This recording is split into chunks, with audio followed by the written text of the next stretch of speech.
Operation కగార్‌లో భాగంగా ఇప్పుడు మావోయిస్టులు లేకుండా కేంద్ర ప్రభుత్వం ఏదైతే ఒక నిర్ణయం తీసుకుందో, ఈ సంవత్సరం మార్చి 31 నాటికి పూర్తిగా మావోయిస్టులు అనేవాళ్ళు ఉండకూడదు. జీరో మావోయిస్టులు ఉండాలి. అందులో భాగంగానే ఇప్పుడు భద్రతా బలగాలు ఇంకా వాళ్ళ యొక్క ప్రయత్నాల్ని, వాళ్ళ యొక్క దాడుల్ని తీవ్రతరం చేశారు.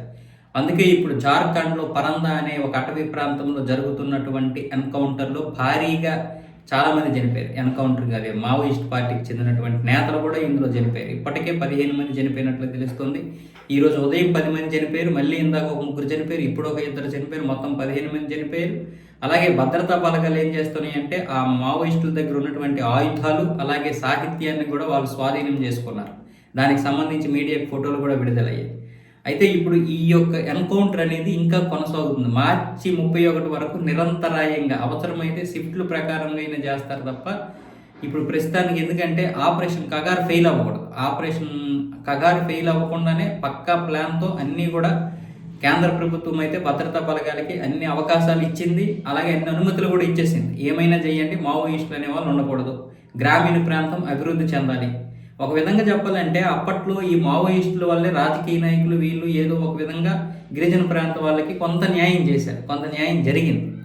కానీ ఇప్పుడు అదే మావోయిస్టుల వల్ల ఈరోజు గిరిజన ప్రాంతాలు అభివృద్ధికి నోచుకోవడం లేదు. కాబట్టి కాలం మారింది కాబట్టి వాళ్ళు కూడా మారాలి. అయితే ఇక్కడ 60% మంది దాన్ని ఒప్పుకున్నారు.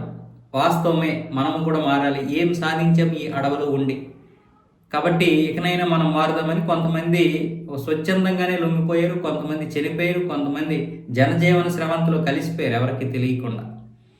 మిగతా వాళ్ళు మాత్రం ఇంకా ఈ విధంగా ఇంకా ఇలాగ ఉన్నారు. వాళ్ళని కూడా ఇప్పుడు తుదిముట్టడించడమో లేకపోతే లొంగిపోవడమో ఏదో ఒకటైతే చేసి మార్చి 30 కల్లా కూడా ఒక 80% 90% అయినా పూర్తిగా రూపుమాపాలని చూస్తుంది కేంద్రం. ఇంకా ఆ తర్వాత ఉన్నా కూడా ఇంకా కొనసాగిస్తుంది. ఏదైనా సరే ఈ సంవత్సరం చివరికల్లా ఒక్క మావోయిస్ట్ కూడా ఉండకూడదు అనేది ఇప్పుడు కేంద్ర ఉద్దేశం. కేంద్రం తీసుకున్నటువంటి నిర్ణయాలు ఇప్పుడు కొంతమంది స్వాగతిస్తున్నారు. దీనికి ఇంకా డిబేట్లు అనవసరం. మంచిదా చెడుదా వద్దు. కేంద్రం ఒక నిర్ణయం తీసుకుంది కదా, నిర్ణయం తీసుకున్న తర్వాత దాన్ని వదిలేయాలి. కాలం మారింది, మనము మారాలి. మావోయిస్టులు పూర్తిగా లేకపోతే వాళ్ళు గిరిజన ప్రాంతాలు అభివృద్ధి చేస్తామంటున్నారు కాబట్టి చేయనివ్వండి. కాదు కూడదనుకుంటే మళ్ళీ ఇలాంటి విప్లవాలు వస్తాయి. కానీ వాళ్ళు ఇప్పుడు ఎవరైతే ఈ విప్లవంలో దూరారో, ఎవరైతే విప్లవం కోసం పనిచేస్తున్నారో వాళ్ళు ఎంతవరకు బాగుపడ్డారు, ప్రజలకు ఏం న్యాయం చేశారు అనేది వాళ్ళే ఆలోచించుకోవాలి.